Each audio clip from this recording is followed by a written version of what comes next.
Alrighty, welcome back everyone. We just talked about some of the new developments in NIL and how some recruits are not as concerned about it as some other people might think, but let's jump into the Hall of Fame and let's talk about how it has a problem on its hands. I'll be totally honest with you.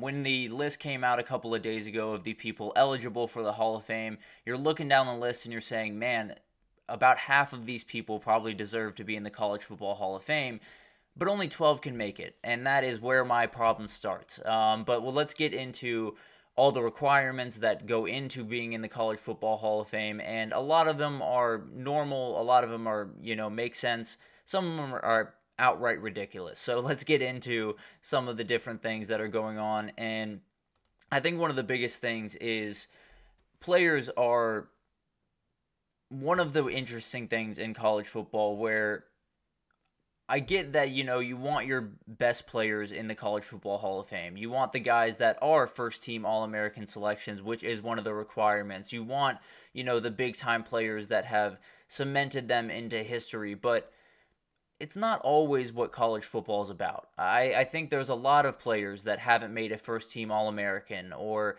haven't done certain things on the football field that still mean a ton to college football. And I think using very, very strict monikers for what makes a player Hall of Fame worthy is kind of a dangerous slope. But also, the coaches one is the one that I really want to zero in on here.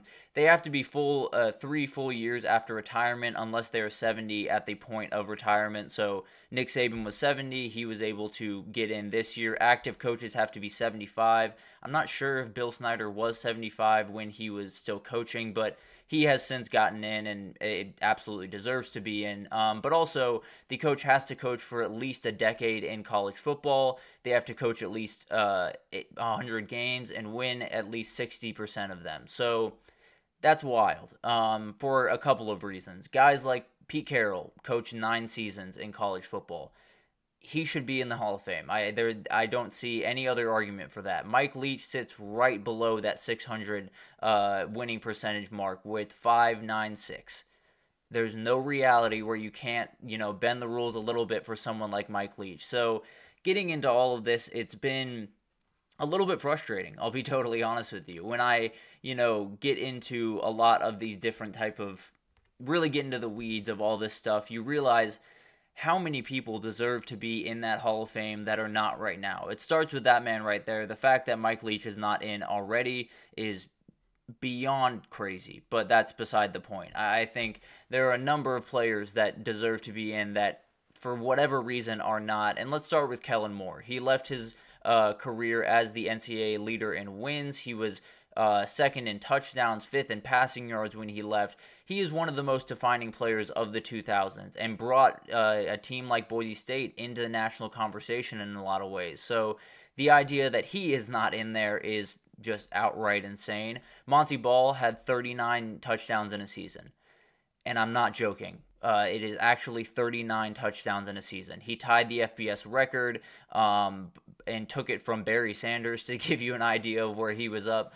Ran for over 2,000 yards in 2011. Did just incredible things while he was in college. Still holds the rushing record in the Big 12 for touchdowns and set both FBS records for finishing 13 consecutive games with 2 touchdowns. This kid was insane, and the idea that he is not in the Hall of Fame is absolutely out of this world. And finally, Simeon Rice, one of the guys that he went to Illinois a little bit back in the day, definitely a little bit of a throwback player, which makes it even crazier that he is not in this because he is the sack leader for the Big Ten all time. And he played a while ago. So there was plenty of time for people to overpass him in that, and no one has. He is one of the most defining, one of the most dominant players in the game, and the idea that that guy is not in those walls is just outright insane. He was one of the most dominant players. There he is right there. One of the most dominant players for a very long time. And then you have guys like Peter Warrick. You have guys like Garrison Hearst, Ken Dorsey. All of those guys not in the Hall of Fame. And you can't make an argument to me why they shouldn't be. It's insane. Like guys like Peter Warrick, Garrison Hearst, there's no question that those guys should absolutely be in that building. And in my eyes, when we look at other Hall of Fames and we look at, MLB, NFL, whatever sport you want to go to, there should be, certain monikers you got to pass because there's, not as much variability in the amount of talent on the field, and the teams aren't separated by huge margins. In college football, they are, which means that there's a lot of fantastic players. There's a lot of fantastic coaches that kind of drew the short end of the straw where they had to play really good players, or it's a running back that was just absolutely remarkable throughout his career but didn't make an All-American because he ran up against a couple other that were around him at the same exact time that should be in the Hall of Fame. So it's a flawed system. I'll be totally honest with you. Letting 12 guys in every year is way too few. When you have a sport that is so multiple, that is so different, that has so many names that define it every single year, the idea that we have, only 12 slots to fill is insane. There should never be a cap on how many people can make the Hall of Fame in a certain year because not every year is the same in terms of how many people deserve it. So I don't want to be pushing guys into a 12 person cap when they don't deserve it, and vice versa. I don't want to cut out people that absolutely deserve it, but we can only have 12, so that's just the way of things. That's ridiculous, and that's not necessarily the way that a Hall of Fame should work. The way that the College Football Hall of Fame is meant to be, and the way it's meant to be in pretty much any sport, is showing what's special about that sport, showing the people, the coaches, everything in between that define that sport and make that sport special, leaving out guys like Monty Ball, leaving out guys like Simeon Rice, leaving out guys like Garrison Hurst, Kellen Moore, all of these guys. You're not doing that service. And I understand that some of these players aren't the most eye-popping players in the world, and they're not, they don't play at the biggest universities in the world. It shouldn't matter. College football is defined not by, Texas and Georgia and Bama.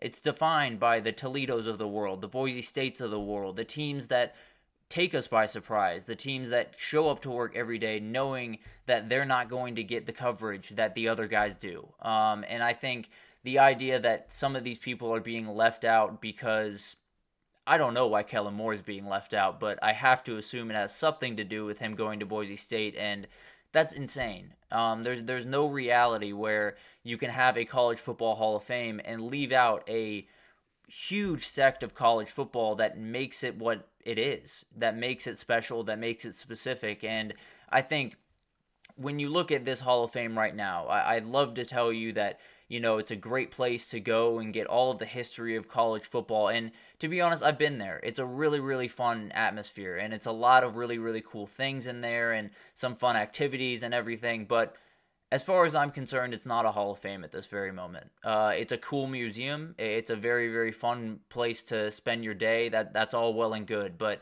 it's not a Hall of Fame because you're leaving out players like Simeon Rice. You're leaving out players like Monty Ball. You're leaving out players that define this sport for so long. Peter Warrick was one of the most electric players that ever played this game.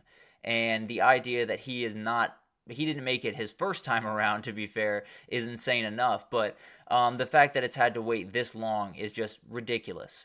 So something needs to change, whether that's the cap on 12 people. That has to change regardless of what we do going forward, because only letting 12 people into a Hall of Fame that, you have thousands of people coming out every single year from college football, that's outright insane. And there's so many different ways that I can kind of go about proving this, but the reality is the best example of why this is not a Hall of Fame, the best example of why this is not the way that a Hall of Fame should work and it's not honoring what the sport is about, is it doesn't have Mike Leach in it. I think we can all agree on that. Mike Leach is one of the most defining figures of the past 2 decades in college football, and it's because of what he did on the field, of course, with the spread offense at Texas Tech and Graham Harrell and Michael Crabtree doing just incredible things on that team and him kind of transforming modern college football, or it's just who he was off the field. That's, what we all loved about him the most, I think. I mean, his play designs were absolutely insane, but I was waiting for that post-game interview, and I think a lot of you were as well, and that's part of college football.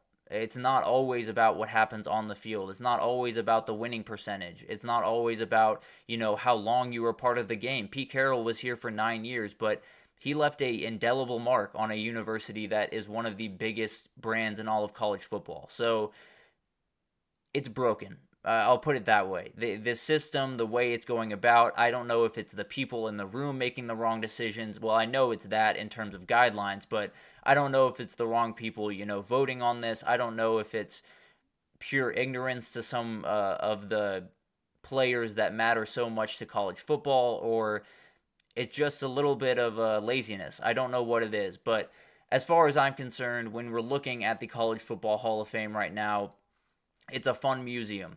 It's a really cool place to spend a Saturday, and that's about it. It's not a Hall of Fame. It's not, honoring what's special about college football. It's not, putting the proper spotlight on the people that we all love the most. So you can call yourself the College Football Hall of Fame as much as you want, but as of right now, you are a college football museum that has a couple of plaques in there from some very incredible people, but you're leaving out way too many.